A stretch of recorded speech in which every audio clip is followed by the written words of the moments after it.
Diabetes basically हम बोलते हैं जब ब्लड में शुगर का लेवल बहुत बढ़ जाता है। तो बॉडी में एक पैनक्रियाज नाम का ऑर्गन होता है। पैनक्रियाज इंसुलिन सीक्रेट करता है और वो जो इंसुलिन है वो बॉडी में शुगर यूटिलाइज करने का काम करता है, जैसे कि सेक्सुअल डिजायर कम होना, sexual dysfunction, depression. This is very common in diabetes. Hello and welcome to another episode of health unfiltered with Diagnopin, जहां हम हेल्थ रिलेटेड बातें करते हैं। आज हम जिस बीमारी के बारे में इस वीडियो में बात करने वाले हैं वो दुनिया भर में बहुत ही तेजी से फैल रही है, जो कि है डायबिटीज। मैं हूं आपकी दोस्त और होस्ट नीलांजना और मेरे साथ है आज डायग्नोपिन के consultant MD biochemist doctor Amrita Bagchi. Welcome ma'am, welcome to our show.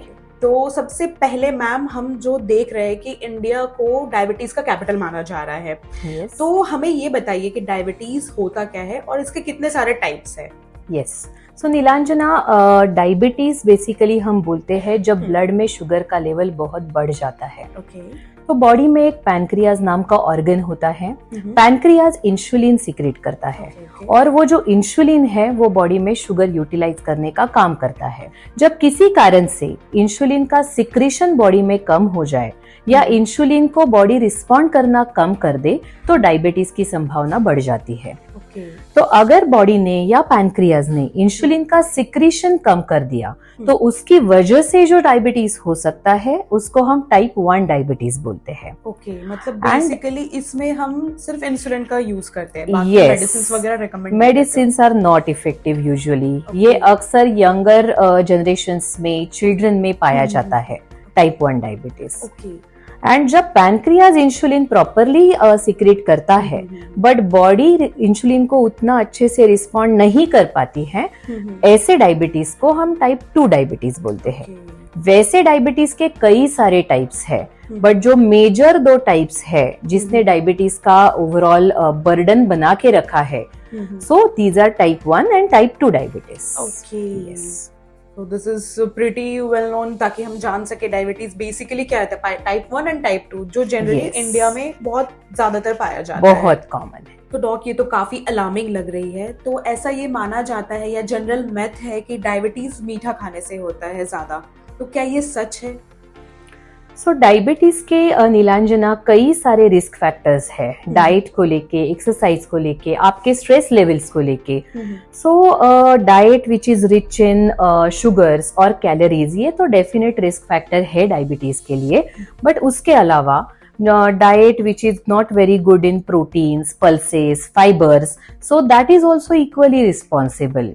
सो ये एक बात है। एक्सरसाइज नहीं करना, रूटीन एकदम सेडेंटरी रहना, स्ट्रेस लेवल, स्लीप लेवल्स, ये सब भी डायबिटीज के लिए इक्वली इंपॉर्टेंट रिस्क फैक्टर्स है। Means everything counts on that. Absolutely, absolutely. तो डॉक, अगर फैमिली में मेरे किसी को डायबिटीज है तो क्या ये मुझे भी होने के चांसेस है जेनेटिकली? सो नीलांजना, इसका कैसे होता है, अगर फैमिली में कोई फर्स्ट डिग्री रिलेटिव है जिसको डायबिटीज है, अगर 1 पेरेंट और बोथ पेरेंट्स को डायबिटीज है तो नेक्स्ट जनरेशन्स में डायबिटीज होने का रिस्क कई ज्यादा बढ़ जाता है। और कभी कभी एक ऑटो इम्यूनिटी नाम की भी एक प्रोसेस होती है। So even though family history positive नहीं है, फैमिली में किसी को डायबिटीज नहीं है, फिर भी because of this auto immune activation genes level पे ही डायबिटीज होने का रिस्क बढ़ जाता है। So yes, answering your question in 1 line, diabetes can have a genetic basis. तो डॉक, हमें ये बताइए डायबिटीज पेशेंट्स के कॉमन सिम्टम्स क्या क्या होते हैं? So, diabetes, first of all, Nilanjana, can be a very silent disease also, without any warning signs at all. So, बहुत बार investigations के लिए, annual checkup के लिए patients आ जाते हैं। यहाँ पे भी डायग्नोपिन में हम जब रिपोर्ट आते हैं तब पेशेंट्स को पूछते हैं कि आपको पहले से डायबिटीज है क्या, तो ऐसा पेशेंट्स का कोई हिस्ट्री नहीं होता है। So it just comes as a surprise also on an annual checkup report. But अगर कॉमन सिम्टम्स की बात करें तो frequent genital skin infections are common, increase in the thirst, hunger, craving for sweets, increase frequency of passing urine, रात में urine के लिए बार बार उठना, ये भी कॉमन सिम्टम्स है डायबिटीज को लेके। Plus some patients rarely can present like dry skin और dryness of eyes also. Weight changes are also very common. So ये सब सिम्टम्स नज़र में रखते हुए physicians can give a suspicion of diabetes and accordingly फिर डायबिटीज़ का workup किया जाता है। अगर डायबिटीज को देखा जाए तो ये फिजिकल हेल्थ पे कैसा इम्पैक्ट करता है? सो डायबिटीज़ का Neelanjana physical as well as mental health पे काफ़ी इम्पैक्ट्स है। ओके, स्पेशली अगर डायबिटीज़ बहुत सालों से है, अनकंट्रोल्ड है, उतना ध्यान से मैनेज नहीं हो रहा है, तो डायबिटीज़ के काफ़ी लॉन्ग लास्टिंग इम्पैक्ट्स हो जाते हैं। कुछ माइनर इम्पैक्ट्स की बात करें तो dryness of skin, dry eyes, frequent infections of the skin and genital areas, low energy levels, overall fatigue, tiredness. So ये बहुत कॉमन डायबिटिक पेशेंट्स में पाया जाता है। Weight fluctuations are also very very common in diabetic patients. Apart from this, diabetes at a significant level कुछ vital organs पे भी काफ़ी इम्पैक्ट करता है, जैसे कि किडनीज पे इम्पैक्ट होना, लीवर पे, हार्ट पे इम्पैक्ट होना, ये सब भी हमें डायबिटिक पेशेंट्स में मॉनिटर करना पड़ता है। आईज में भी डायबिटीज़ का काफ़ी लॉन्ग लास्टिंग इम्पैक्ट है, जैसे कि एक कंडीशन होता है रेटिनोपैथी और कैटरैक्ट। इनका रिस्क भी डायबिटिक सिचुएशन में काफ़ी हद तक बढ़ जाता है। तो मेल फीमेल दोनों में सेम ही रहता है कि कुछ? Yes, it can impact mails and females equally. Okay, तो डॉग डायबिटीज और मेंटल हेल्थ के बारे में आप क्या बताना चाहोगे? सो डायबिटीज और मेंटल हेल्थ ये एकदम एक तरह से विस विस सिचुएशन है। सो डायबिटीज की वजह से काफी सारे मेंटल हेल्थ प्रॉब्लम्स अराइज होते हैं, and on the other hand because of long standing anxiety, stress in today's corporate scenario, इनकी वजह से जो स्ट्रेस हार्मोन्स का लेवल बढ़ जाता है, stress hormones can directly influence sugar levels, so they can further complicate diabetic situations. According to that, simultaneously they are working hand to hand. Yes, absolutely. So stress hormones का यहाँ पे बहुत बड़ा role है। तो डॉग, आप diabetes patient के लिए किस तरह की लाइफस्टाइल सजेस्ट करते हो? सो डायबिटीज पेशेंट्स के लिए लाइफस्टाइल ये एक बहुत इलेबोरेट और एग्जॉस्टिव टॉपिक है। So lifestyle for diabetic patient can be recategorised, जिसमें डाइट का रोल है, एक्सरसाइज का रोल है, proper stress and sleep cycle का रोल है, एडिक्वेट वाटर इनटेक का भी रोल है। सो जैसे कि अगर हम डाइट की बात करें तो डाइट शुड बी और a meal plate should be as colourful as possible. So जिसमें प्रॉपर सलाड, स्प्राउट्स, वेजिटेबल्स इनका इनकॉर्पोरेशन हो, जो मील कम से कम शुगर और कैलोरी डिपोजिशन करे, सैचुरेटेड फैट कम हो, पल्सेस की मात्रा ज्यादा हो। सो ऐसा मील डायबिटीज पेशेंट्स ने लेना चाहिए। एटलीस्ट 1 घंटे का फिजिकल एक्टिविटी डायबिटीज पेशेंट्स के लिए बहुत जरूरी है। तो उसमें 2 एस्पेक्ट्स हैं। फर्स्टली कैलोरी बर्निंग करना, so that sugar levels automatically कम आने में हेल्प होगा, एंड सेकेंडली मसल बिल्डिंग पे वर्क करना। So because of muscular activity और मसल बिल्डिंग की वजह से ओवरऑल शुगर का यूटिलाइजेशन प्रॉपर हो सकता है। सो ये सब एक्सपर्ट गाइडेंस के अंडर डायबिटिक पेशेंट्स ने कंसिडर करना चाहिए।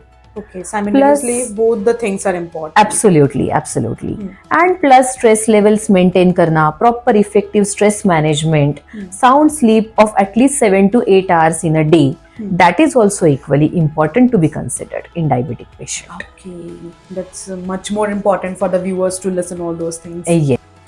तो डॉग, लाइफस्टाइल मेंटेन करना इतना जरूरी है, साथ में एक्सरसाइज या मेडिसिन लेना भी बहुत जरूरी है?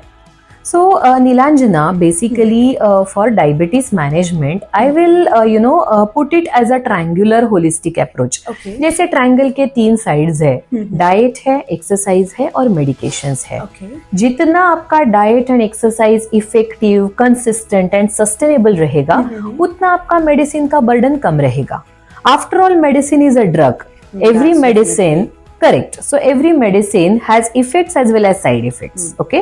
So if you want to reduce the burden of medications and overall cost and suffering for the patient, diet and exercise forms the backbone of any diabetes management. So जितना वो consistently, dedicationally and proper way में करेंगे, उतना उनका medicine require कम रहेगा। तो dog, ऐसा माना जाता है कि अगर डायबिटीज के पेशेंट इंसुलिन लेना चालू करते हैं तो उन्हें लाइफ टाइम लेना पड़ता है, तो इस पे आप क्या कहोगे? सो नीलांजना, इंसुलिन की रिक्वायरमेंट डायबिटिक पेशेंट्स में अक्सर शॉर्ट टर्म के लिए भी हो सकती है और परमानेंट या लाइफ टाइम के लिए भी हो सकती है।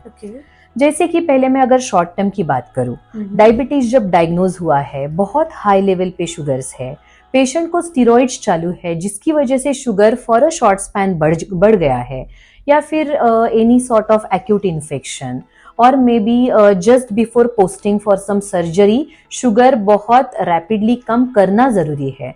ऐसे पेशेंट्स के लिए शॉर्ट टर्म के लिए इंसुलिन काफी बार स्टार्ट किया जाता है। बट जैसे कि टाइप 1 डायबिटिक पेशेंट्स है जिनके लिए insulin beyond doubt life time के लिए जरूरी है, और फिर टाइप 2 डायबिटीज के पेशेंट्स जिनको ऑलरेडी डायबिटीज बहुत लंबे समय से है, 10-15 साल से डायबिटीज है, 4 से 5 टाइप के ओरल ड्रग शुरू करने के बावजूद भी शुगर हाई लेवल पे है, ऐसे पेशेंट्स में अक्सर इंसुलिन इंट्रोड्यूस करना पड़ता है।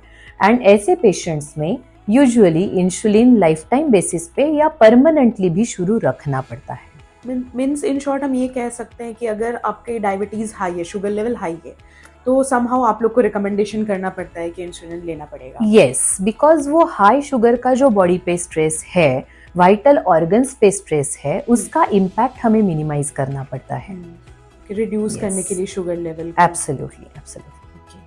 तो डॉक हमें ये भी बताइए, डायबिटीज डायग्नोसिस करने के लिए कौन से टेस्ट हम करवा सकते हैं?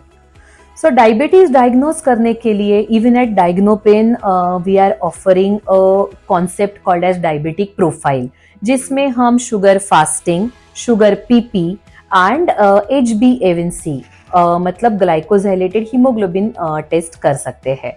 शुगर फास्टिंग मतलब 10 आवर्स ओवरनाइट फास्ट के बाद जो शुगर चेक किया जाता है, that is a fasting sugar. Major meal के 2 घंटे बाद जो शुगर चेक किया जाता है, that is a post meal और post prandial sugar. And HbA1c test जो है वो हमें 3 मंथ्स का शुगर एवरेज प्रेडिक्ट करने में मदद करता है। सो डायबिटीज डायग्नोसिस के लिए at Diagnopin basically we are offering these 3 tests as a diabetes profile.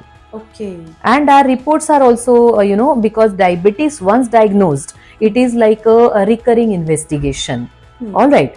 So at Diagnopen, we are offering a very accurate, trustworthy, as well as NABL accredited reporting for all these patients at a very cost-effective rate. Okay, that's well known for our viewers as well. Yes. हमें viewers के लिए तो बहुत helpful होगा। तो dock, आज हमें बहुत सारे इंसाइटफुल डायबिटीज़ के बारे में पता चले, हमारे व्यूअर्स के लिए भी ये बहुत बड़ा मतलब अवेयरनेस काइंड ऑफ डायबिटीज़ के बारे में आपने हमें बताया।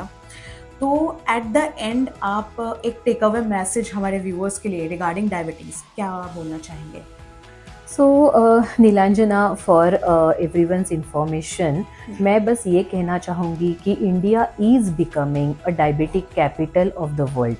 Diabetes is a very silent disease and it affects an individual in all possible senses, physically, mentally and financially.